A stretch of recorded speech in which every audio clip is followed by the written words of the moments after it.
Hey everybody, welcome back to Thunder Today, Fast Friday edition. I'm Jordan. And I'm Casey. And if you're listening to this on your lunch break, or you're pretending to work, we get it. This episode is basically San Diego NASCAR fever plus a couple really cool stories that honestly hit way bigger than just racing. Yeah, big week. We've got a new NASCAR video game cover reveal with Kyle Larson. We've got Jimmie Johnson doing something for firefighters it's genuinely meaningful. And we've got paint schemes, tech, and Kevin Magnussen jumping into a cup car on a Naval Base street course. That sentence had everything. Like a NASCAR buffet. Exactly. So let's start with the headline moment that feels like it came out of a movie. NASCAR and E-Racing Studios did this live event on board the USS Midway in downtown San Diego. Which is already wild. Oh yeah, we're doing a video game reveal on an aircraft carrier. Casual. Right? And the whole point of the night was two things at once. One, officially revealing the cover driver for NASCAR 26, and two, kind of kicking off the media buzz ahead of NASCAR's San Diego race weekend at Naval Base Coronado. And they went big. Kyle Larson is the cover driver for NASCAR 26. Yep. And they had NASCAR's Nick Rend.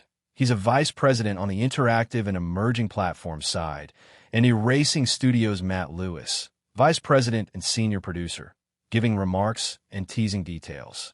I love that. Emerging platforms is basically code for, we know you all play games and we'd like you to keep doing that. And honestly, they're not wrong. Because gaming is one of those weirdly powerful pipelines into the sport.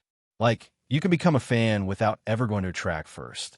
You just race your friends, learn the drivers, start recognizing paint schemes, and then you're suddenly watching races on Sundays. It's I just wanted to try Talladega once, and then 3 months later you're arguing about pit strategy and stage points. So one of the big confirmations for NASCAR 26 is that the Qualcomm circuit at Naval Base Coronado is going to be in the game. That's the part that got me. Because this isn't just, here's another oval.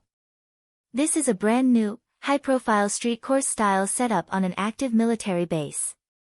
That's a big swing. Totally. And if you're a gamer, having that circuit in the game means you can learn it, mess around with braking points, try different lines, basically practice the track before the real cars even lay down rubber in a race context. Okay, but tell them the part everyone's gonna picture. The Larson entrance. Yeah. So, the signature moment of the night was Larson showing up as a surprise on the flight deck of the USS Midway in a NASCAR 26 cover car. On the flight deck. Where the jets go. And he doesn't just wave. He rips a series of burnouts. Which is the most Kyle Larson way to enter a video game cover reveal. Just show up and light the tires. Then he heads up and joins Matt Lewis on stage for the official cover art reveal. And Larson talked about being chosen as the face of the game, how gaming helps grow NASCAR, and the whole San Diego weekend that's coming up. It's a smart pick, too. Larson's one of those drivers where even if you're not a huge Cup person, you probably know the name. Dirt fans know him, sprint car folks know him, he's got that broader motorsports thing going. And then the event wrapped with something that wasn't flashy, but mattered. NASCAR made a donation supporting Freedom Park and the USS Midway Museum, basically recognizing their role in preserving military service stories and leadership in the San Diego community. I like that part. Because it keeps it from being just a promo night, you know? It ties into the place they're in, what it represents. Also, note for your calendar people, NASCAR 26, developed by E-Racing Studios, is currently scheduled for a September 2026 launch. So yes, we have time to obsess over it. Plenty of time. Okay, next story. This one's a gearhead story and a heart story at the same time. Jimmie Johnson's Helmet of Heroes is going up for auction. And not just any helmet. This is the custom one he wore in the Daytona 500 this year, and he signed the visor. Right? And the timing is intentional. The auction starts on eBay on June 21st to 2 p.m. Eastern, 11 a.m. Pacific, just hours before the green flag for the Enduro 250 out in his home region in Southern California. That's such a Jimmie Johnson thing, too. Like, hey, I'm coming home to race, also let's use the moment to do some good. It's a 10-day auction, and it's happening with the NASCAR Foundation plus partners like Pi Barker Fire and Safety and the National Fallen Firefighters Foundation, the NFFF. And the mission is basically to reduce firefighter line-of-duty deaths and injuries through education, prevention, training, safety initiatives, all of that. Bidding is set to open at $200, which is kind of cool because it means regular fans can at least jump in at the start. Obviously, it'll climb, but it's not like start at 10 grand, good luck. And the cause is personal for him. Jimmie grew up in El Cajon, and if you know Southern California, you know wildland fires aren't some abstract thing on the news. They're a real part of life. Exactly. He's been a long-time supporter of firefighter causes, and that perspective fed into this whole Helmet of Heroes concept. The helmet was unveiled as a Daytona 500 tribute honoring fallen firefighters across the country. So what's on it? Because collectors care about details. It's got his signature on the visor, the NFFF logo on the back, and the Pi Barker Fire and Safety logo on the side. And it's literally race-worn. This is not a storefront replica. It's a piece of NASCAR history with meaning attached to it. And the NFFF piece is important. That foundation was created by Congress, and they're basically the national effort to honor fallen firefighters, support families and colleagues, and help reduce deaths and injuries in the line of duty. They've also been highlighting the increasing risk of wildland firefighting as seasons get longer and more intense. They added 9 wildland firefighters to the memorial in Emmitsburg, Maryland in May 2026, and there are more already approved to be honored in 2027. That's heavy. And it puts a helmet auction in a totally different light. Like, yes, it's memorabilia. But it's also a fundraiser for people doing dangerous work year after year. And the timing stacks up, too. It's peak wildfire season in California, and the auction ends right before National Wildland Firefighter Day on July 2nd.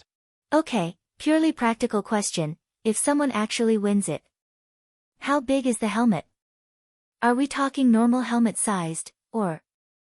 Normalish, but yeah, there are specifics. Roughly 14 inches deep, 11 inches wide, 11.5 inches high. It comes with a padded drawstring carry case, and shipping is free in the continental U.S.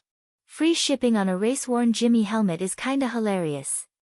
But also nice. It's one of those stories where even if you're not a collector, you can still appreciate what it's doing. Alright, shifting gears, literally. Let's talk about San Diego weekend and some of the stuff happening around the track. Tableau TV is rolling out a patriotic paint scheme for Ryan Ellis, the number 02 Young's Motorsports Chevy Camaro. Yeah, for Saturday's inaugural United Rentals Driven to serve 250 at Naval Base Coronado. And the scheme is built around Tableau's message, pay once, watch forever, which is basically them saying, hey, no monthly subscription for live over-the-air TV. It's a smart weekend to do a patriotic look, too, because this is NASCAR's first event on an active military installation. You want the scheme to match the moment. And on the rear bumper, they'll also have GOVX, tied to a partnership offering eligible military members and veterans $30 off the Tableau Total system. So if you're the type who's like, I just want to watch the race without signing up for 3 different apps, Tableau's basically aiming right at you. They're also adding a little extra storytelling angle. Ryan Ellis is carrying one of the CW's in-car cameras during the race, so viewers get that behind-the-wheel perspective while all this history is happening on the base circuit. In-car cameras are undefeated. You hear the throttle, the shifts, the little corrections, and you're like, oh. This is way harder than it looks on TV. Tableau's bringing Jesse Palmer out as a special guest during the weekend festivities too, which, if you're trying to broaden the audience beyond hardcore race fans, that's a recognizable sports TV name. And the team principal Tyler Young basically said it's the perfect fit for what the weekend represents. For the broadcast details, folks, the Driven to Serve 250 is 60 laps, 204 miles, and it's part of the NASCAR O'Reilly Auto Parts Series schedule. Practice is Friday, qualifying Saturday morning, and the green flag is shortly after 2 p.m. local time, Pacific, on the CW. Radio coverage with MRN and SiriusXM as well. I love that you just went full race weekend planner mode. Somebody's got to do it. Okay, but we can't talk San Diego without hitting the global motorsports crossover moment. Trackhouse Racing and Qualcomm Technologies announced Kevin Magnussen is driving the number 91 Qualcomm Chevy in the inaugural Cup Series race at Naval Base Coronado on June 21st. That's the one. Former F1 driver, currently running endurance stuff, and now he's gonna go Cup racing on a 3.4-mile street course on a naval base. Like, what is 2026? It's also part of Trackhouse Project 91 deal. Basically their program to bring in internationally known drivers for select Cup starts. It's meant to expand the sport's global reach. Project 91 is such a fun idea because it's like, come try NASCAR, but not in a gimmicky way. It's a real effort with real resources. And there's a technology angle here too. Qualcomm isn't just slapping a logo on the hood. They're talking about helping performance using AI, specifically with this on-prem appliance they call Dragonwing AI, to get more efficient insights from real-time data. So translate that for normal humans, faster processing, quicker decisions, and better communication, right? Yeah. The idea is it can analyze and distribute complex race data and radio communications to engineers at the track and back at the shop. The promise is quicker, more strategic in-race calls. Which matters on a street course where everything changes in, like, 2 corners. 1 caution, 1 pit cycle, 1 tire call, and you can win or lose the whole day. Magnussen's resume is pretty stacked. He debuted in Formula One in 2014 with McLaren and got a second-place finish right away. First Danish driver to snag an F1 podium. That's still such a wild fact. Imagine your first big F1 moment being, oh, cool, podium. Then he went on a Haas, grabbed a pole in Brazil in 2022 in wet qualifying. Haas first pole.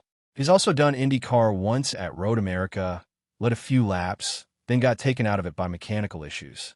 And now he's in endurance racing, WEC hypercar, plus some IMSA endurance efforts. So he's not coming in rusty. But NASCAR Cup cars are different. Very. And this will be his first Cup Series start. Project 91 has had some fun names already. Kimi Räikkönen at road courses, Shane Van Gisbergen doing Chicago and Indy Road, Helio Castroneves at the Daytona 500. It's an interesting list.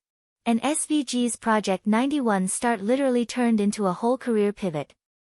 Wins his Cup debut at Chicago, and suddenly he's moving to the US and running NASCAR full-time. That's the dream scenario for a program like this. For Magnussen, Phil Surgeon is crew chief, and that matters. Surgeon's got wins, playoff experience, and he's been around high-level Cup operations. So it's not like Magnussen is being thrown into the deep end without floaties. Okay, I have a question, though. What do you think is harder for an F1 guy on a NASCAR street course weekend, learning the car, or learning the chaos? The chaos. The car you can learn with laps and coaching. The chaos is like restarts, how aggressive the field is, the rhythm of cautions, pit road timing, and honestly just how much contact is acceptable. Street course walls don't care what series you came from. And the Cup race in San Diego is 75 laps, right? So it's long enough for strategy to matter, short enough that a mistake feels permanent. And coverage for that Cup race starts at 1 p.m. Eastern on Amazon Prime. So it's got that big event feel, new venue, new broadcast vibe, all of it. So if we zoom out, this whole San Diego thing is really interesting. You've got NASCAR leaning into gaming with NASCAR 26, placing the new Qualcomm circuit right in the game, doing the reveal on the USS Midway. You've got this active military base weekend, patriotic schemes, military-focused partnerships, and then you add international drivers through Project 91, plus AI tech partnerships. And then you layer in the human side, with Jimmie Johnson's helmet auction supporting firefighter safety and education. It's like the sport is trying to be a lot of things at once. Entertainment, community presence, tech-forward, global, but still grounded in people. Yeah. And it's not just, look at this shiny car. It's, look what we can do with the attention. All right, before we wrap, quick lightning round. NASCAR 26. You excited? Or are you in the I'll believe it when it's in my hands camp? I'm excited, cautiously. I want to see gameplay, career mode depth, all that. But having the Coronado circuit in there, that's genuinely cool. And Larson on the cover makes sense. Like, if you're trying to sell modern NASCAR, that's one of your guys. Jimmie helmet auction. You bidding? I'm not gonna pretend I have that kind of budget once it gets rolling.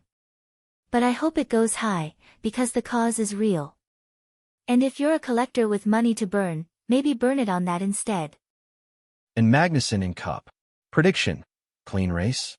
Or welcome to NASCAR moment? Both.